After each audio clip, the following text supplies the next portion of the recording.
무엇을 보고 무엇을 생각하느냐 하는 것이 굉장히 우리 삶에 중요한 의미를 갖습니다. 오늘 하나님께서는 예레미야 선지자를 세우셔서 그 백성들의 삶을 되돌아보게 하셨습니다.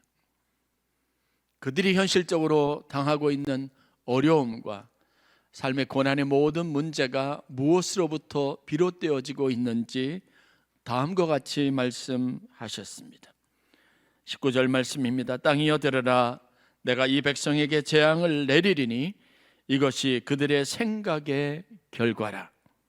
그들이 내 말을 듣지 아니하며 내 율법을 거절하였음이라 하시니라 말씀하셨습니다.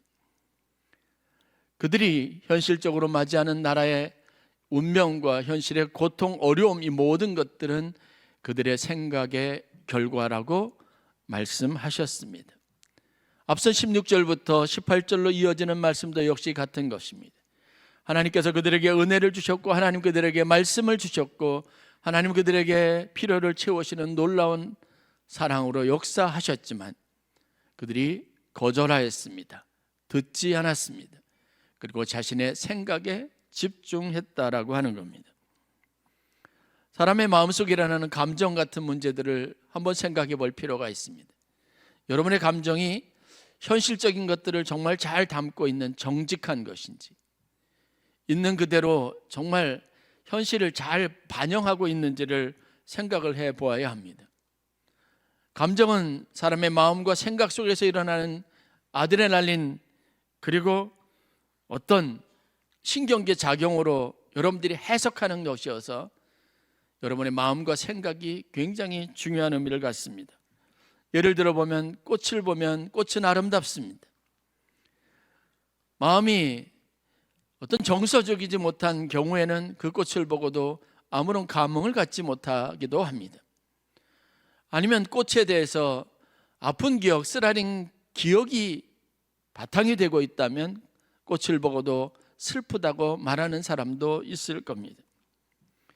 세상에 일어난 여러 가지 많은 일들을 보고도 사람들이 가지고 있는 생각, 각각의 정서가 이와 같이 다른 것처럼 인생을 살아가면서 2024년이라고 하는 한 해에 여러분들이 가지고 있는 생각이, 여러분의 마음이 여러분들 안에 담고 있는 것에 따라서 어떤 주관이나 아니면 믿음의 여부와 관계되어서 완전히 다른 의미를 가질 수 있다는 것을 여러분들이 알아야 합니다.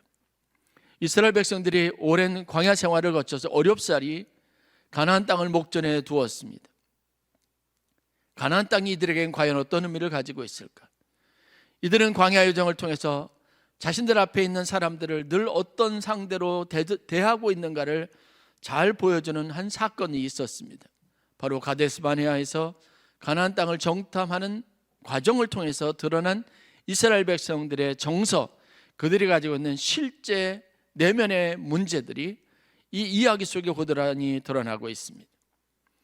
그들은 가나안 땅을 정탐했습니다. 그곳에서 정말 굉장히 풍성한 이전까지 보지 못했던 큰 덩어리가 아래 실한 큰 포도를, 그것도 들것에 메고 여러 사람이 힘을 합해서 그것을 가지고 와서 백성들 앞에 섰습니다.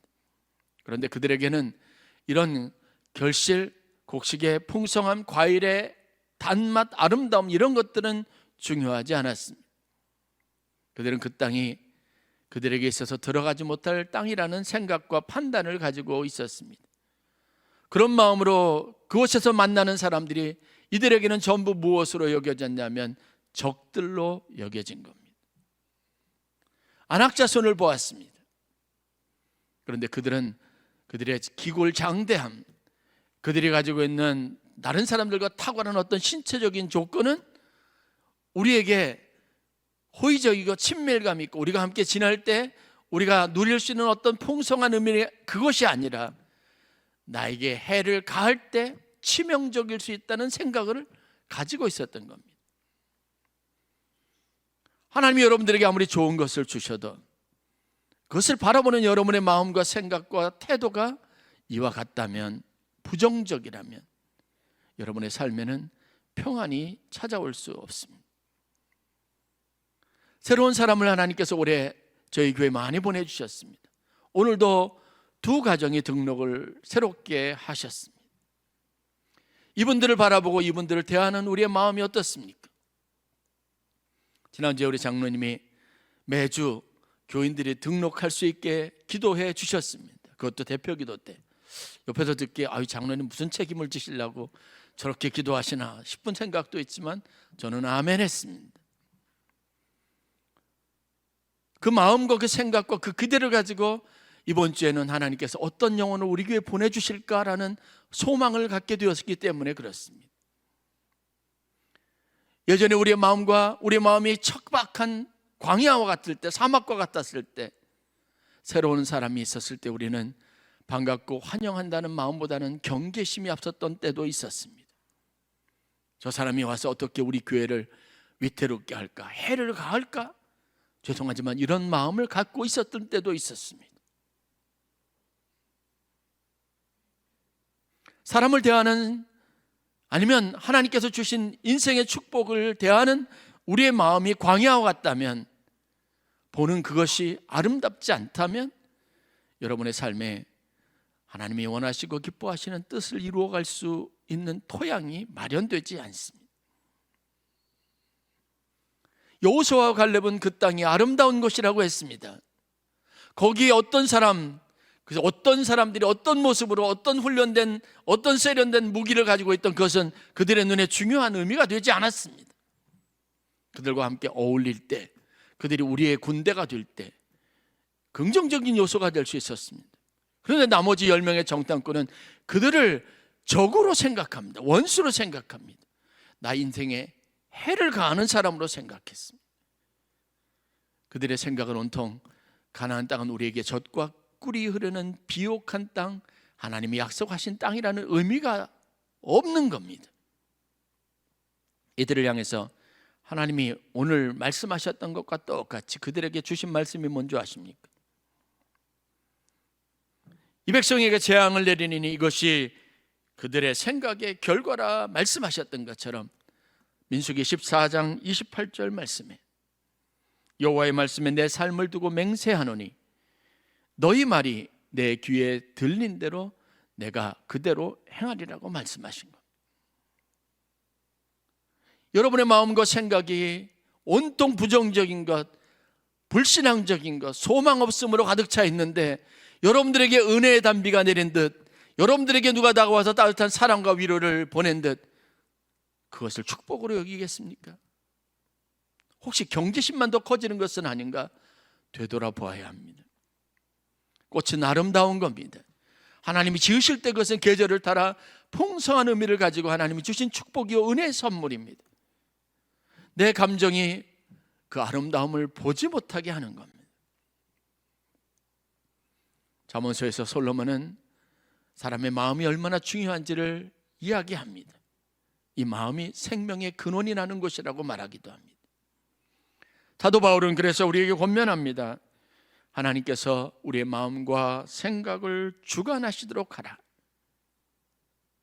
하나님의 마음으로 세상을 바라보고 하나님의 감정으로, 정서로 세상을 느끼라는 겁니다.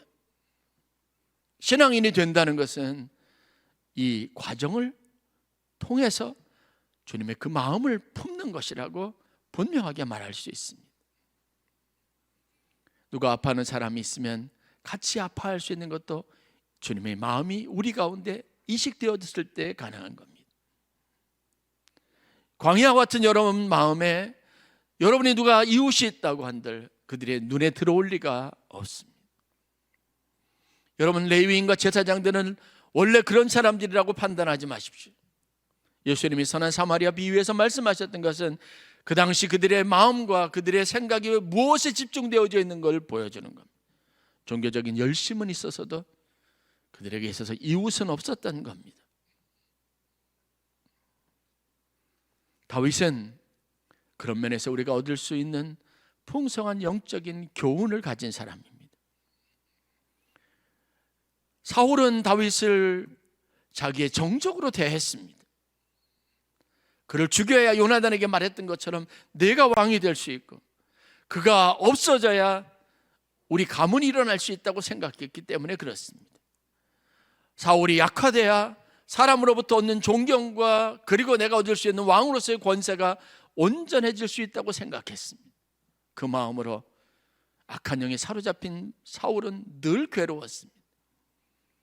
그런데 다윗은 사울을 정적으로 대하지 않았다는 거 여러분 아시지 않습니까? 자기 인생에 정적을 제거할 기회가 찾아왔을 때 다윗이 자신을 따르는 충직한 신하들에게 한 말이 무엇인지 아십니까? 사울은 하나님이 기름 부어 세운 사람이었습니다. 그게 다윗 왕의 마음속에 있었고 다윗 왕의 생각 안에 가득 차 있던 겁니다. 너희 안에 이 마음을 품으라 곧 그리스도 예수의 마음이니. 다윗은 정확하게 하나님의 마음에 합한 사람이었습니다.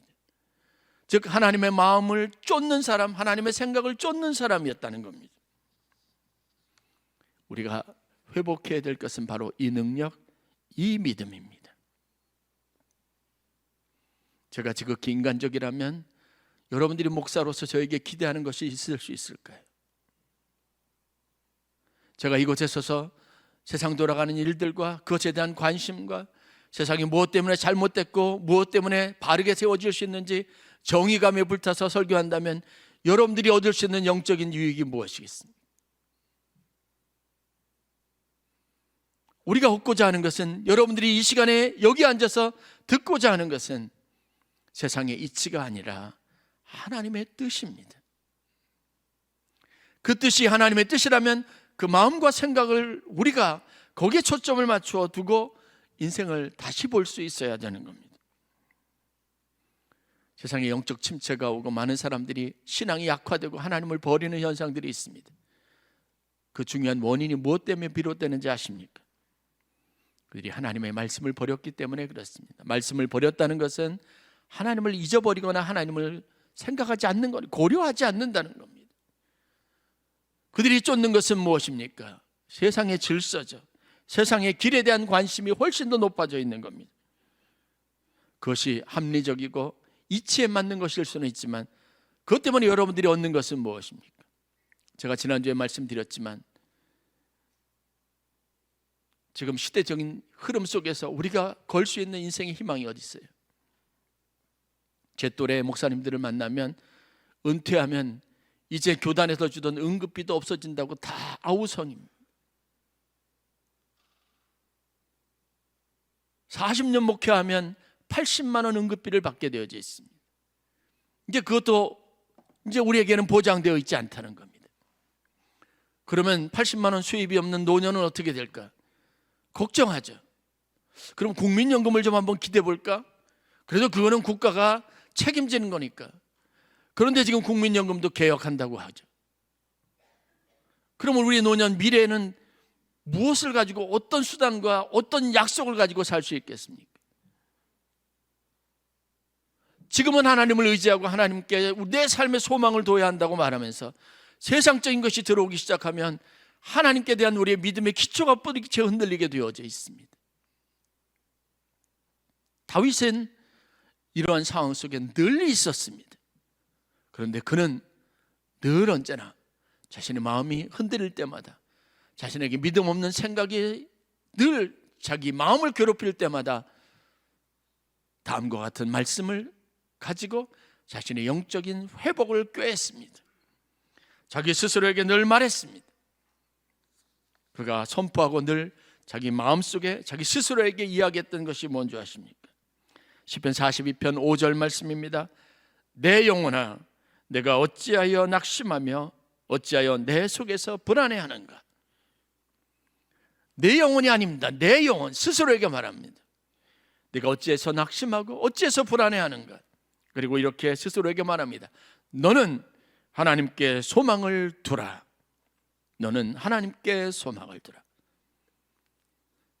여러분, 우리에게 이 힘이 있어야 합니다.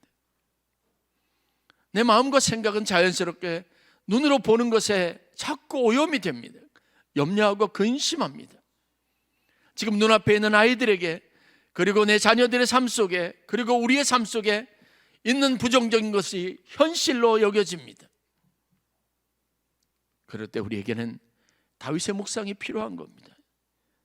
내 영혼아, 내가 어찌하여 불안해하며 어찌하여 낙심하는가? 그리고 이렇게 말해야 합니다. 너는 하나님께 소망을 두라. 이게 믿음입니다. 우리의 마음과 생각을 믿음이 주관하게 하고 하나님의 말씀이 주관하게 하는 겁니다. 영적 침체를 벗어나기 위해서 하나님께서 이스라엘 백성들에게 예레미야 선지자를 보낸 겁니다. 그들이 하나님의 자신을 버렸다고 생각하고 아우성치고 재앙이 그들 앞에 눈앞에 닥친 것, 나라가 멸망하고 그들의 운명이 이제는 어떻게 될지 모르는 상황 속에 내몰리게 된 것에 대해서 절망하고 있는 그들에게 옛적 일을 생각해보고 내가 어떤 길을 되돌아왔는지 과거의 길 어느 시점을 되돌아보라고 말합니다. 그곳에 누가 있습니까? 하나님이 계셨고 하나님의 인도하심이 있었습니다. 그리고 그들에게 주신 말씀이 이겁니다. 너희들 눈앞에 있는 모든 재앙의 결과는 너희들이 마음에 가지고 있는 생각의 결과라는 거예요. 하나님은 우리에게 분명히 말씀하십니다. 너희 말이 내 귀에 들린 대로 내가 행하리라는 거예요. 여러분이 그 가득 부정적인 생각, 낙심하고 절망한 마음, 믿음 없는 생각으로 가득한데 어떤 하나님의 말씀이 틈을 비집고 들어가서 여러분의 마음을 점령할 수 있겠습니까? 성령으로 충만하여 그게 우리 신앙의 삶의 목표라면 여러분들의 머릿속에 그리고 있는 분명한 이미지가 있어야 합니다. 제가 지난주에 말씀드렸지만 충만하다는 것은요, 마음에 빈 곳이 생기지 않게 하는 겁니다. 성령 충만한 것은 여러분 기도할 때 더 많이 방언하고 1시간 방언하던 걸 2시간 방언하라고 하는 말이에요? 아닙니다. 단순한 그런 의미를 벗어난 겁니다.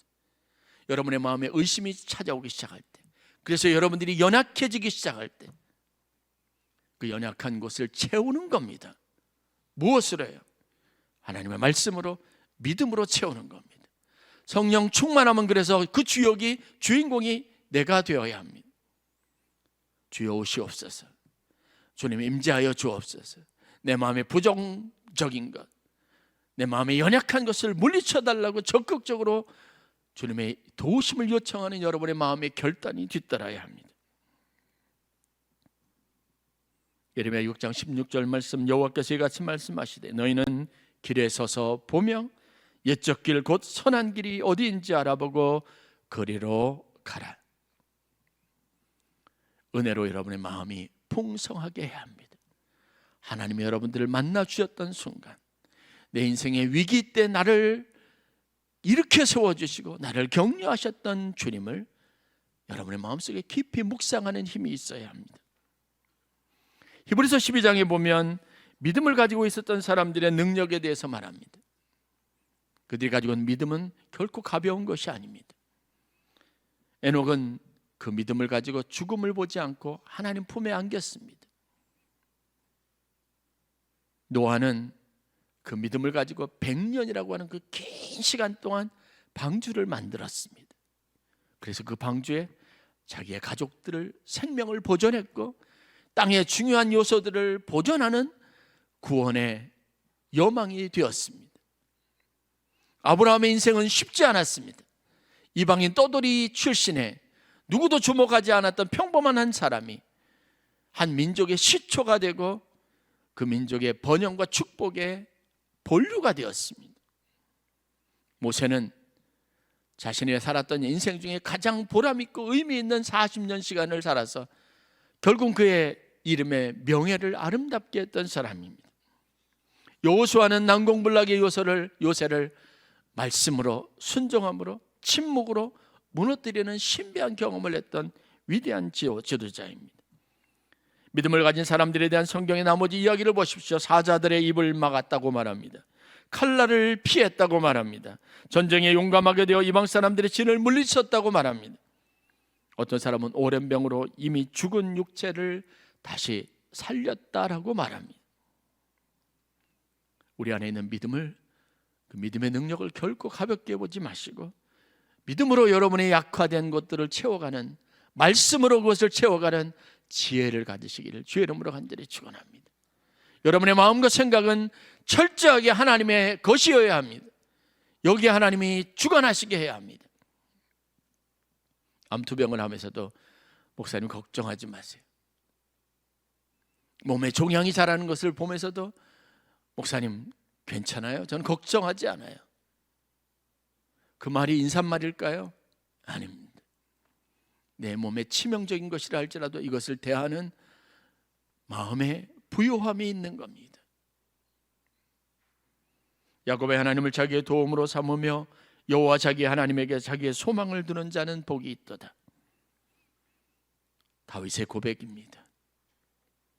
야곱의 하나님을 자기 도움으로 삼고 여호와 자기 하나님에게 소망을 두는 사람이 복이 있다고 여겼습니다. 주의 집에 사는 자들은 복이 있나니 그들이 항상 주를 찬송하리이다 스스로에게 말했습니다. 시편 84편 4절에 있는 말씀입니다. 이 구절 뒤에 나오는 말이 무엇인 줄 아십니까? 주께 힘을 얻고 그 마음에 시온의 대로가 있는 사람은 하나님의 축복을 받은 사람이라고 고백했습니다. 자기에게는 시온으로 난 대로가 있었습니다. 다윗이 인격적으로 훌륭한 사람이 아니라 영적인 사람이었기 때문에 그가 훌륭한 겁니다. 여러분, 우리가 성경에서 생각할 때 다윗의 나라를 가장 완벽한 나라라고 표현합니다. 지금 2024년에 이스라엘 백성들도 많은 유대인들도 지금껏 그들이 돌아가고 회복하기를 원하는 나라는 다윗의 나라, 다윗의 때였습니다. 그 나라의 완전함의 기초는 무엇인 줄 아십니까? 바로 하나님의 나라였다는 것에 있습니다. 그는 하나님의 중심으로 하나님의 통치가 이루어지는 나라를 세우기를 원했습니다. 그가 가지고 있던 열망이 무엇이며 그는 어떻게 그 하나님의 나라를 구체적으로 이루어갔는지를 보여주는 좋은 예가 있습니다. 다윗과 사무엘에 관련된 이야기입니다.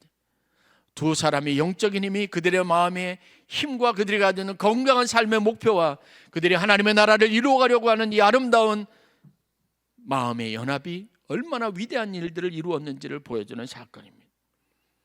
여러분, 라마 나요스의 사건을 아십니까? 제가 숱하게 여러분들과 함께 우리 교회의 중요 목표로 삼았던 주제입니다. 라마 나요스의 영적 권세를 가진 교회여야 합니다. 라마 나요스는 어떤 곳이었습니까? 살해 의도를 가진 사람들이 그 악한 마음이 무력화되는 곳이었습니다. 그것은 한 지명이었지만 거기에 이룩한 사무엘과 그를 따르는 제자들이 이루었던 거룩한 기도 처소가 그 마을에 있었던 신앙운동이 그 외부에 있었던 사람들의 마음을 바뀔 만큼 강한 영적인 영향력을 미치고 있었던 겁니다. 사람들이 가지고 있는 악한 계획을 무력화시키고 그들이 선한 일에 열심을 품게 하는 영적 힘을 가지고 있었습니다. 여러분들이 잘 아는 것처럼 사울이 다윗이 도망가서 숨은 곳이 라마나요시라는 사실을 첩보를 통해서 들었습니다. 군대를 보냈습니다. 첫 번째 보내고 두 번째 보냈는데도 잡아오지 못합니다. 세 번째는 자신이 직접 군대를 이끌고 라마나요스를 갔습니다. 그런데 무슨 일이 일어났습니까? 성경이 무엇이라고 말합니까? 그들이 칼과 무기를 들고 또 많은 숫자를 동원하면서 여러 차례 그들을 다윗을 잡기 위해서 그 마을 어귀에 이르렀을 때 그들의 마음과 생각이 동화되는 느낌을 받았습니다. 칼을 내려놨습니다. 다윗을 잡아야 되겠다, 죽여야 되겠다, 그 마음의 변화가 일어났습니다. 어느덧 그 마을에 있는 사람들과 같이 어울려서 같이 춤을 추고 있고 칼을 내려놓고 적대감을 내려놓고 누군가를 해치려 하는 악한 마음을 포기하고 그것에서 하나님의 선하고 아름다운 것을 함께 찬양했다고 말하고 있습니다.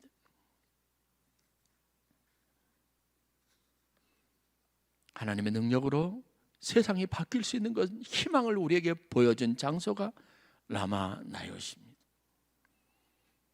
다윗은 그 경험을 통해서 하나님의 나라가 어떻게 이루어지는지를 알았습니다. 여러분, 왜 우리가 기도해야 할까요? 우리가 가지고 있는 기도가 담장을 넘어야 하기 때문에 그렇습니다. 세상이 모르면 알도록 기도해야 합니다.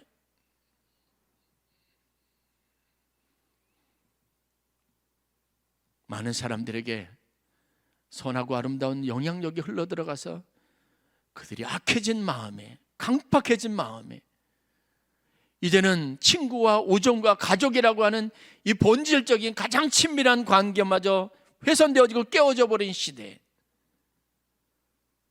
전혀 낯선 사람도 같이 가족이 될 수 있는 영적인 희망과 영적인 기운을 세상을 향하여 흘려보낼 수 있어야 할 사명이 우리에게 있는 겁니다. 그게 우리가 가야 할 길입니다. 저도 가끔 교회에 있다 보면요, 이런저런 사람들한테 세상 사람들에게 이용당한다는 느낌이 들 때가 참 많이 있습니다. 괴롭기도 합니다. 내 좋은 의도가, 내가 베푼 선한 일들이 이용당하는 것 같아서 불쾌할 때가 참 많이 있습니다.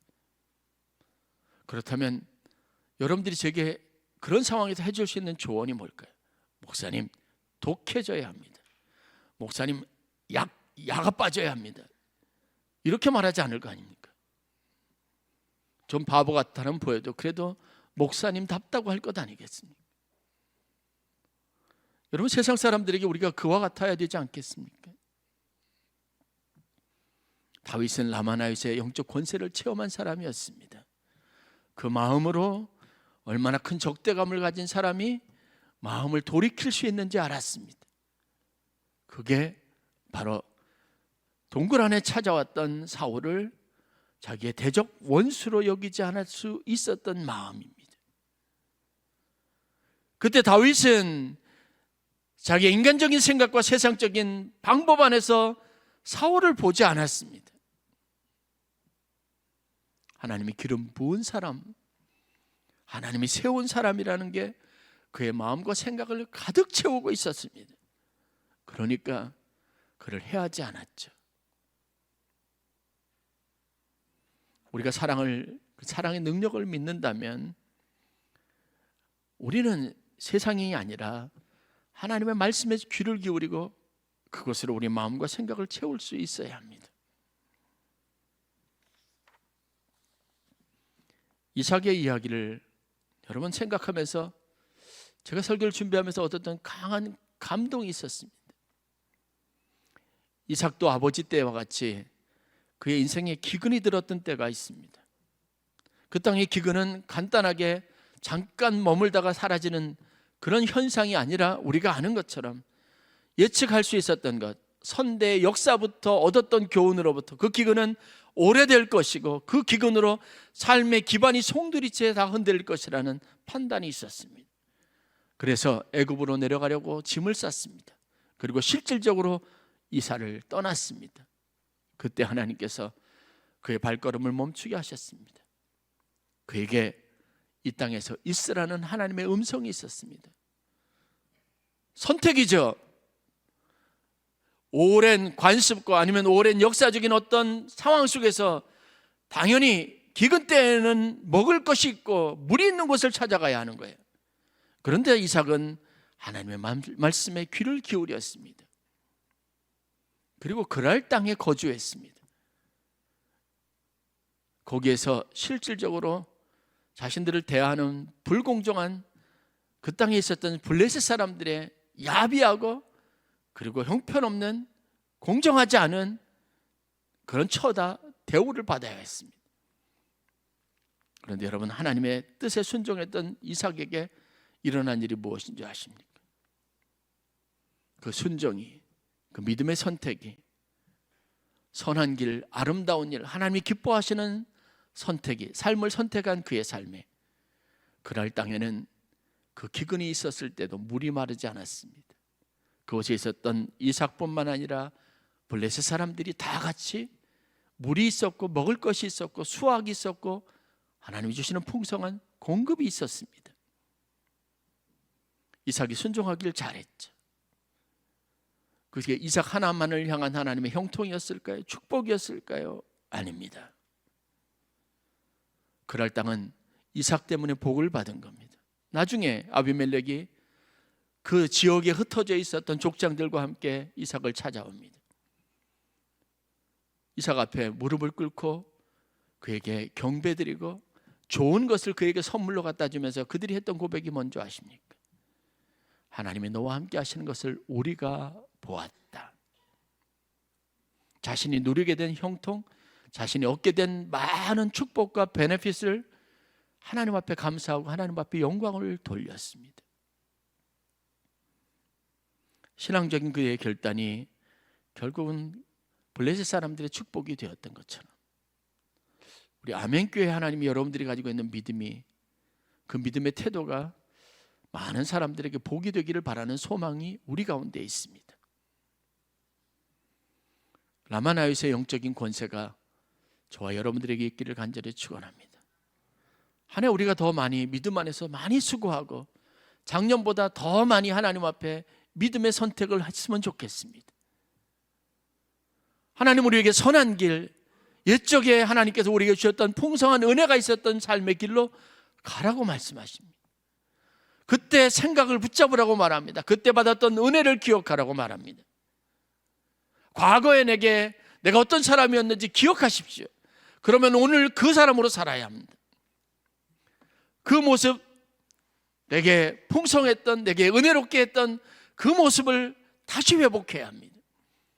그 마음과 그 생각이 여러분을 주관하시게 해야 합니다. 새해 저와 여러분들이 함께 품고 기도해야 될 제목이 있습니다. 라마나요스과 같은 교회의 비전, 공동체의 비전, 악한 사람들이 변해서 선하게 되는 교회, 믿음 없는 사람이 들어와서 하나님을 알고 믿음의 확신을 얻어가게 되는 교회, 하나님을 경험하고 그들이 하나님을 말씀을 선포하는 기적이 일어나는 교회,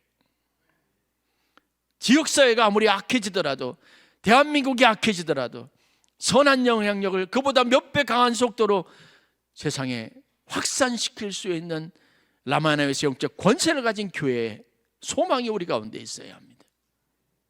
그 길이 우리를 부르신 길이고 우리가 주목해서 가야 할 길이고 하나님 앞에 우리가 가져야 될 사명인 것을 분명하게 기억하시고 하나님의 주시는 믿음이 여러분의 마음과 생각을 주관하게 하는 그런 새로운 차원의 영적 세계가 여러분들 가운데 열려지는 복된 한 해가 되실 수 있기를 주의 이름으로 간절히 축원합니다.